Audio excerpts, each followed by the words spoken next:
je vous explique tout en moins de 2 minutes, ce qui différencierait vraiment l'humain de l'animal. En gros, c'est une réflexion, disons, philosophique et spirituelle qui se demande ce qui nous définit comme humains au-delà de la simple biologie. Et pour ça, elle compare notre développement, nos priorités dans la vie, avec ceux des animaux. C'est intéressant parce que ça nous pousse à réfléchir au sens de notre propre existence, vous voyez? Alors, premièrement, la différence fondamentale quand on naît. Les animaux, eux, ils arrivent souvent déjà équipés pour survivre, hein. Pensez à un oiseau qui vole presque tout de suite ou une abeille qui sait d'instinct comment faire du miel. Nous, les humains, on est complètement dépendants, on ne sait rien faire. Ça nous prend des années, parfois des décennies, juste pour apprendre les bases, comprendre le monde.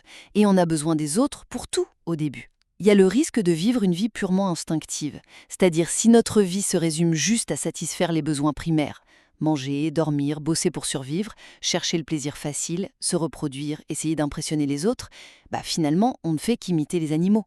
Même nos efforts pour séduire, ça peut ressembler au parade animal. Si on se contente de ça, on passe peut-être à côté de ce qui fait notre spécificité humaine. Qui nous a créés, qui pourvoit à nos besoins même quand on n'y pense pas, qui organise tout cet univers avec une telle sagesse. Cette prise de conscience, cette réflexion sur notre dépendance et sur la grandeur qui nous entoure, ça peut mener à la fois, ici, on parle de reconnaître qu'il y a un créateur, et à chercher une connexion par la pensée, la prière, la supplication. C'est cette quête de sens consciente qui distinguerait vraiment notre humanité. Voilà, en bref, cette perspective suggère que notre vraie nature humaine, elle se révèle pas tant dans l'instinct, mais plutôt dans cette quête de sens et la connexion consciente à quelque chose de plus grand que nous.